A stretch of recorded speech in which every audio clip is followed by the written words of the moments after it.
Then we have our furthest travelled exhibitor. This is Stuart Matters from East Sussex. Very unusual, you'll notice the different wheels. So two very small wheels together on the front and very spindly ones on the back. So this is what we refer to as a row crop tractor. And weren't many of these produced. They were fairly limited production. And also it's got a very distinctive exhaust note because it's fitted with a water washer pre-cleaner instead of a normal air cleaner like you would have on your car.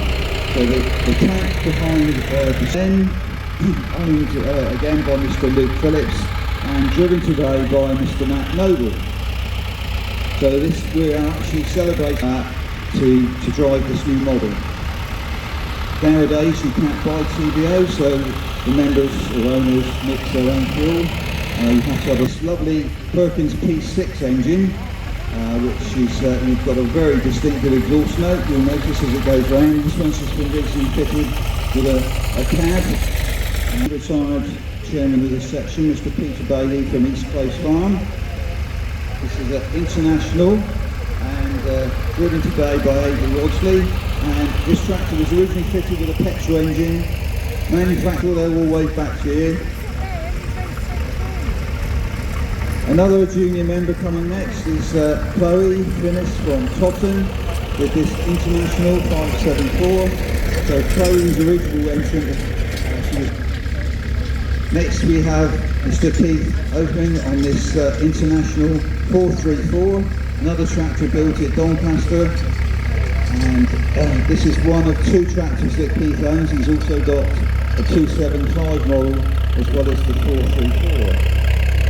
Dearly departed friends, so cancer research, etc. So he's going to be driving that all the way down from Scotland down to Land's End.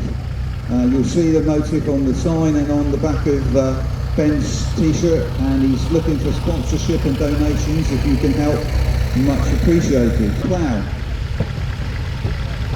So most of the local ploughing masses, you'll see lots of Fergusons taking part, and this particular plough is a very popular one. And still a very useful bit of kit even in today's world. Now we have Mr. Len Buckle. Les Buckle here with this lovely 3-cylinder David Brown 880, shown in its resplendent hunting pink with the yellow wheels and yellow exhaust, and with a Massey Ferguson 2-furrow plough. A lovely tractor and very desirable in the collector's market today. Next tractor is owned by Mr. James Colburn, one of our stewards. This is shown with a Ferguson saw bench on the back, and this is a petrol TVO model. So when I say TVO, what you have to do with these engines is start them up on petrol and then change over to paraffin, or what we used to call TVO. Following on behind is Mr. Adrian Pickford from Pennington, and it looks the same, but it's the only model they manufactured in France, and as Peter's going to his cost, many of the parts are very difficult to source. Next in we have Mr. Dave Granger from Fareham on his FE35. This is fitted with the 4-cylinder, show it at many of the events locally, fitted with a Twos transport box. Next in is Mr. Brian Gradage from Totton. This is a David Brown 990. When they changed the colour scheme from the hunting pink, they went to the chocolate and white livery. And Brian's shown with a Vicon Acrobat hay turner on the back. You'll notice it's grain contact, and as it goes along, it will be picking up the hay in the field and turning the freshly cut hay, turning it over several times, ready for baling. Right, now we have the Monster tractor, which is owned by Kay Waterman, driven by Andy Knight, and this is part of the late Dave Hiscock vintage tractor collection. Dave was a very keen stalwart of the New Forest show, and his parents and grandparents supported the show. This particular tractor took part in many charity road runs around the country, never did any actual agricultural work, but raised thousands of pounds for charities.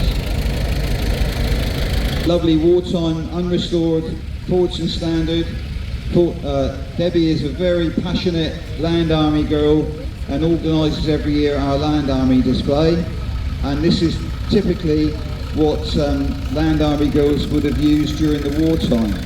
So it's left in unrestored condition. I hope you can smell the aroma as she travels around the arena. Lovely smell of TVO, and these tractors would have worked day and night during the war, ploughing up the land and producing the much needed vegetables. And behind we have Mr. John Top from the Burley Girls display on the back. And then we have one of the steam engines from the steamers that we have in our display, driven today by gathering in, I think it's in Essex, where they've been invited to attend a commemorative gathering with 29 other Aveling porters. So it's going to some really big event. And then we have Richard and Anne Tongs with their grandson Arthur.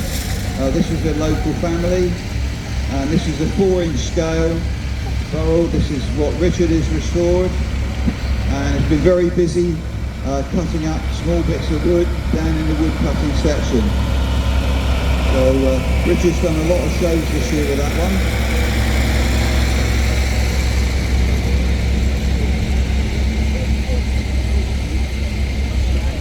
Please try and identify through the window. I think you might find it's a special guest appearance of Shaun the Sheep.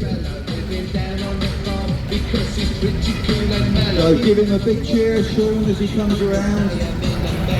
I hope he behaves well. I hope the farmer's got him under control. Oh, he's got a water pistol, so look out. Yeah, he's definitely got a water pistol, so you may get a drench. He's one of the guys. Oh, life's a trip, but Shaun the Sheep. He's Shaun the Sheep. He's Shaun the Sheep. He's Shaun the Sheep. He's Shaun the Sheep. He goes and lives a... In the past, Shaun's been very naughty and run around out of control, so let's hope the farmer can keep him contained. No one's safe from Shaun and his water pistol, so look out.